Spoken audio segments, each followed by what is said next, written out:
So Jesus was in the middle of a tricky question and answer session. This chapter of Mark reads like an episode of Question Time, which my husband enjoys watching and I suffer through. He gets more and more irate as the episodes go on and the arguments become his. Have you ever noticed that someone asks a question, nobody answers it? Let's go, it's interesting you ask that question, let me answer a completely different one. So the Pharisees had just asked Jesus whether or not it was right to pay tax to the occupying Romans.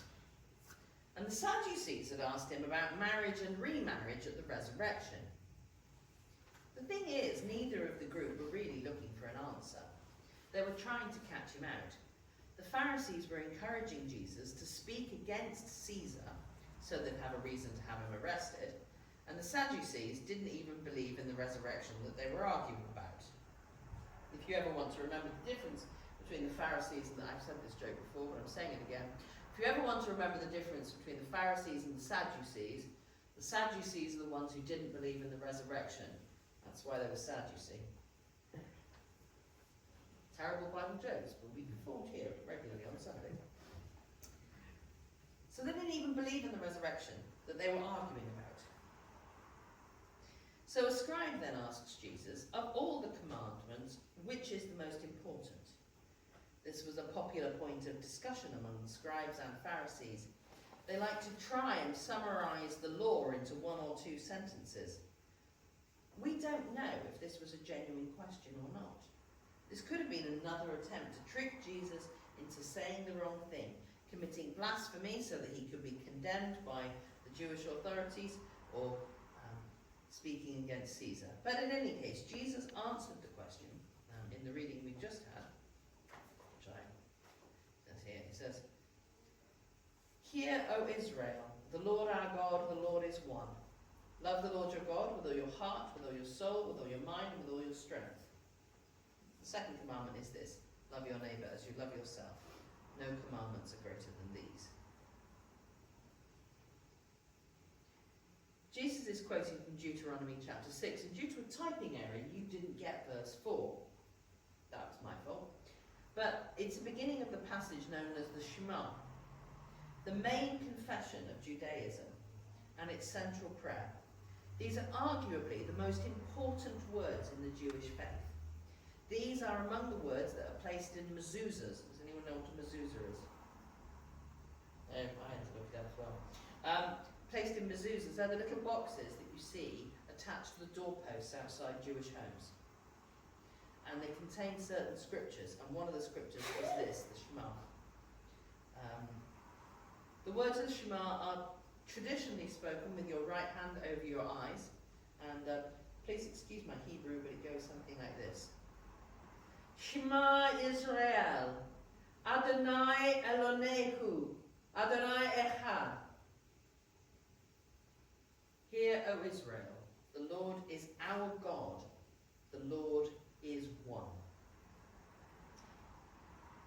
The passage then goes on to explain how we should love God. Fully, all our heart, all our soul, all our mind, all our strength. Now, I need some assistance with this. I brought some stuff. I just need someone to hold something. Anyone want to give me a hand? Right, David. Oh, there it is, David. Okay, so I need to give you some things. Okay, hold out your hands. This is a tin of sewing things to represent hobbies. Okay, hobbies. That is my degree certificate to represent study and learning and education. That's my purse representing money. This is the world representing the environment. Keys, that's technically that's the church, but it's supposed to represent my house. Remote control, televisions. We've got ID representing work.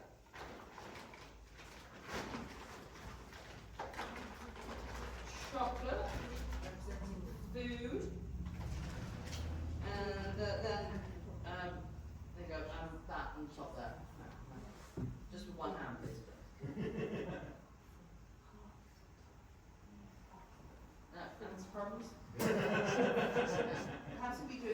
You've done it automatically. There you go. Automatically.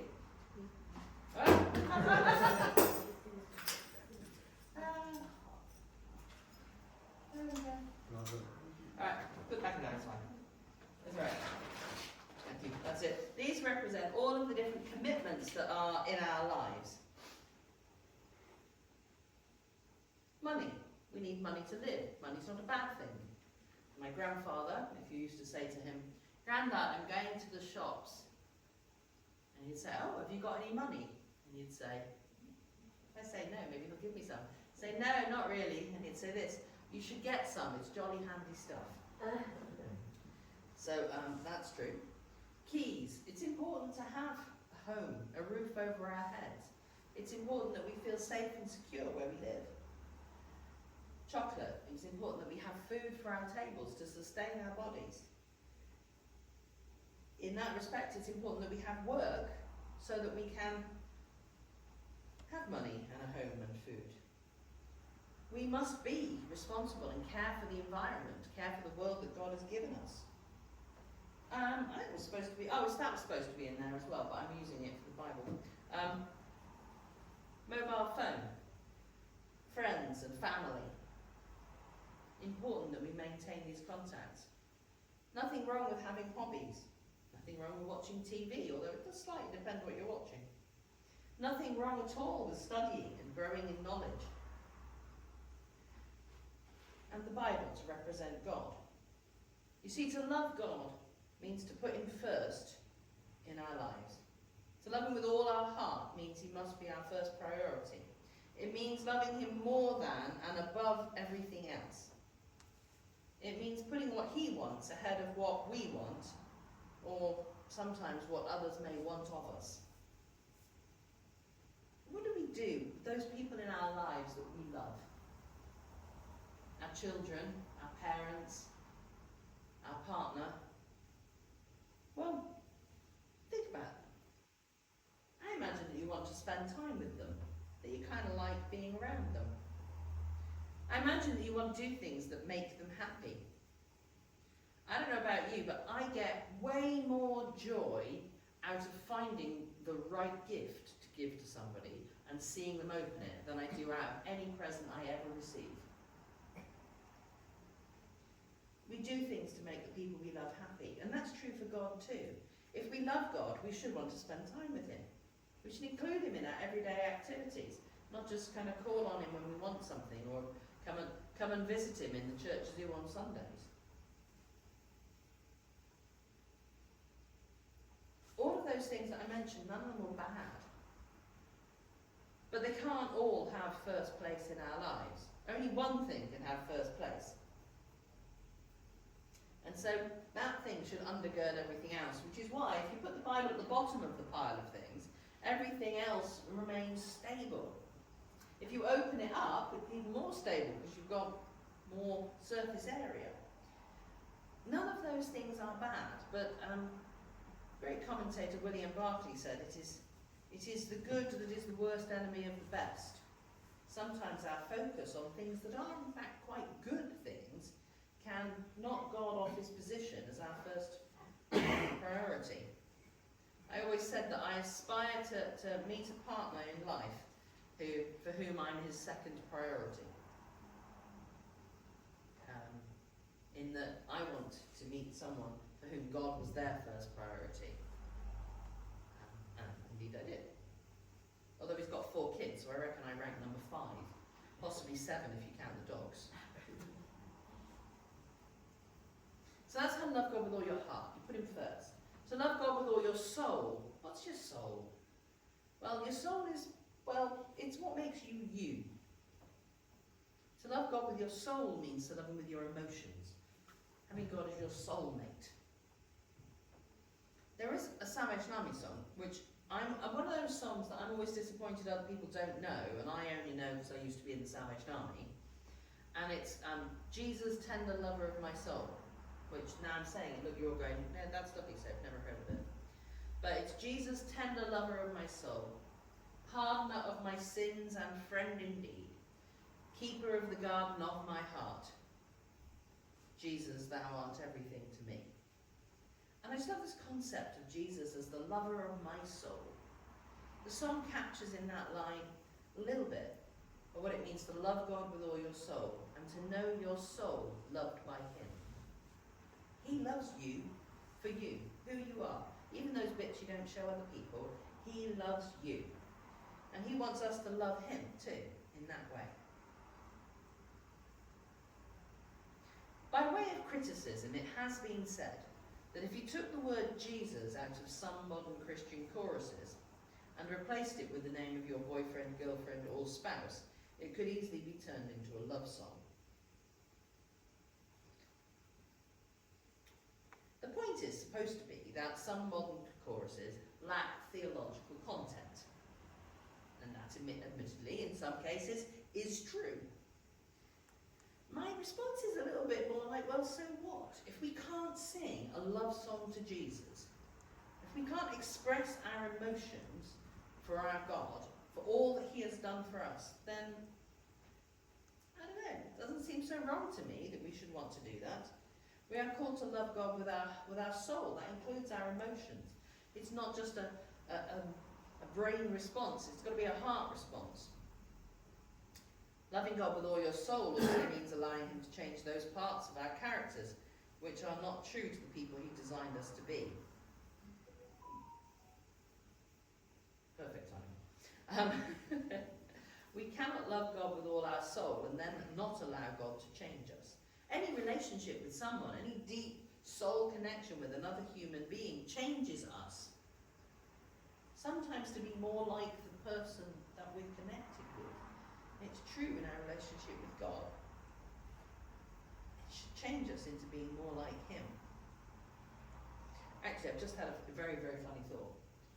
When I was talking about loving God with all your heart, I had written and deleted a line in it about not being out on a Saturday night partying hard so that when you come to church in the morning you're too tired to focus. The irony of that is I got back at 5 o'clock this morning from BBC 2's Party in the Park because I like Sting. It's a one-off, I promise you, but I just remember this little irony that I actually had that line in there and I had deleted it.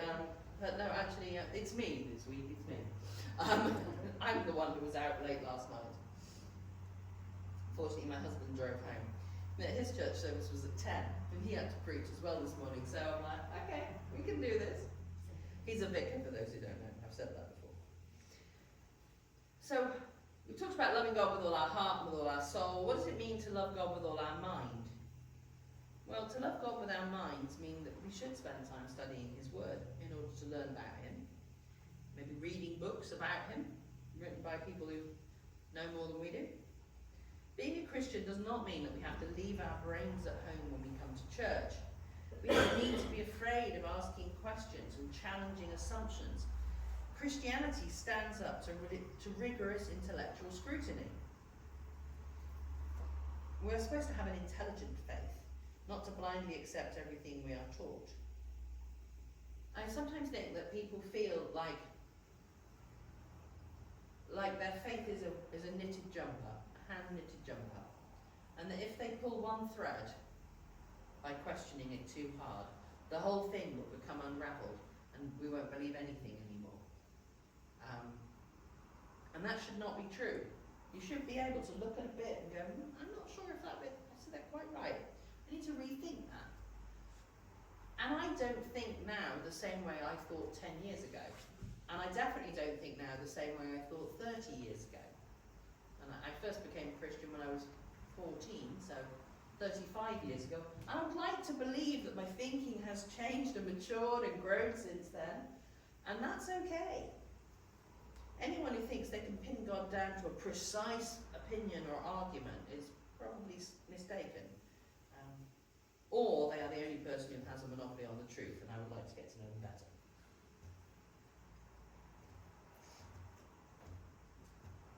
When reading the Bible, we have the amazing gift of having the author of the book with us as we read.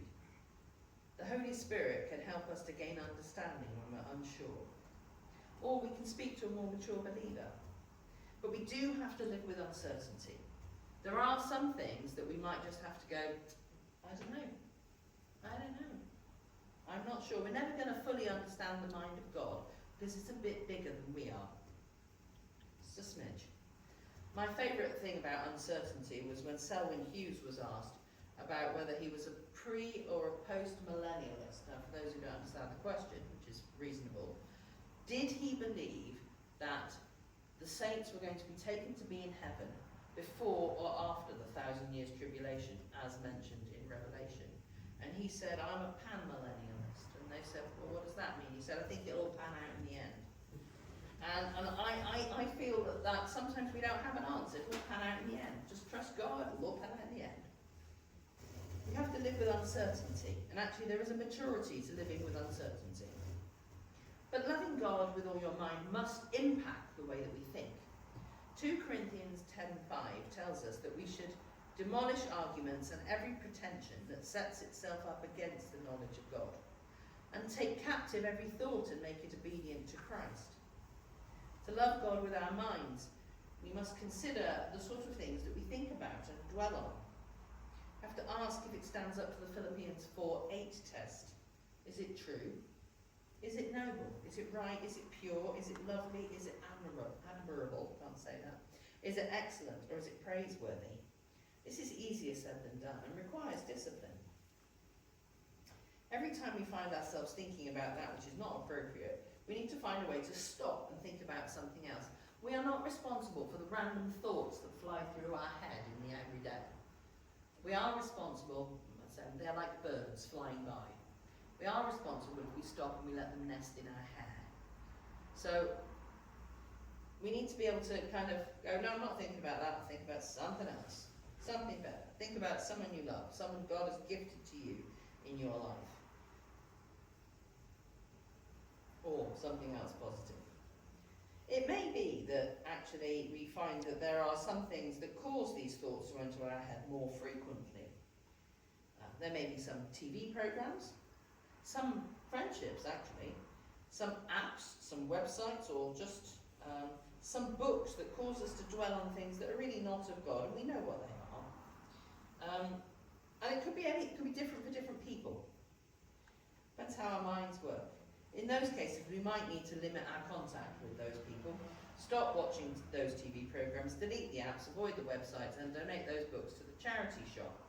Loving God with your mind takes discipline, and like everything else, is not without cost.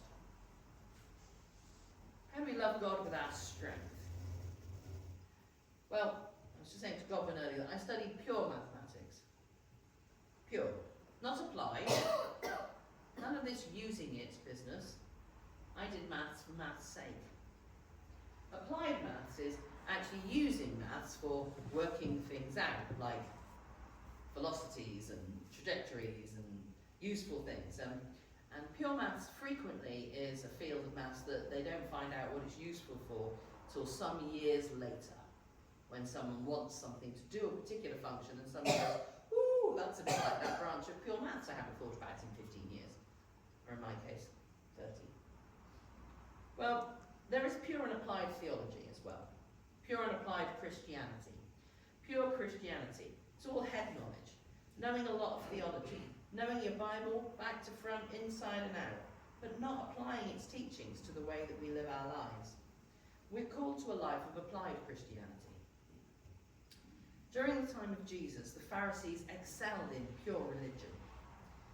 They knew everything there was to know about 613 laws that they felt were necessary to keep in order to be a good Jew. But were really not very good at applying God's teaching on how they should love their neighbour. Do you know that of these 613 laws, many of which were invented by the Pharisees in the first place, they included a law about not working on the Sabbath? Well, we know that law, that's an old one. They managed to extend it so that if you were a tailor, and on the Friday, as you'd sewn up a garment, you'd put your needle into your cloak and forgotten about it, that if you then went out on Saturday and you still had your needle in your cloak, you were carrying the tools of your trade, which was wrong. That's how pernickety they were about these 613 laws, many of which were not God's in the first place. Not so great on welcoming strangers, or feeding the poor, or looking after widows and orphans, or that sort of thing. And whilst it is important that we get our thinking right with God, and we love God with our minds, we also need to love God with our strength. And that means that there has to be a physical action attached to it. We need to apply our faith in the way that we live our lives, and in particular in the way that we relate to other people. Now we're going to look at what it means to love our neighbour next week. But loving God with all our strength requires us to use our bodies to serve him. Now obviously we cannot do that all in the same way. I know I can't actually walk as far as the corner shop without some assistance. So what we can physically do differs from person to person, which I think is why God says we're supposed to love him with all our strength. Because I can't love him with all of Steve's strength, because Steve's stronger than I am. But I can only give of what I've got. So we're supposed to serve him with our bodies. We don't have the same physical strength and stamina, but there's not a lot you can do about that, to be honest, really. We are called to love God with our strength, whatever that strength may be. Some of us need to consider what we use our strength for, and whether or not our hobbies and other pursuits leave us with enough energy to be doing whatever God is asking of us. Perhaps some of us need to ask ourselves whether or not we should have been in Preston last night watching Sting and travelling back and not getting home till 5 a.m. on one occasion. Not a regular thing, I would say. But actually, if that becomes a regular thing, that actually your hobbies and other things are taking over and you haven't got any energy left to give to God and his work, then maybe priorities are a bit skewed. Jesus told us that we should love God with our heart, our soul, our mind and our strength. St. Augustine interpreted this and made it even shorter. He said, love God and do what you like. Because if we truly love God in the way that Jesus has told us to love God, heart, soul, mind, strength, then doing what we like will be doing that which makes God pleased. Because when we love God, we want to make him happy. We want to do things that bring him joy. We want to spend time with him. We want other people to know what it is to be in a relationship with God. And so, my suggestion to you today is, love God. Do what you like. Thank you.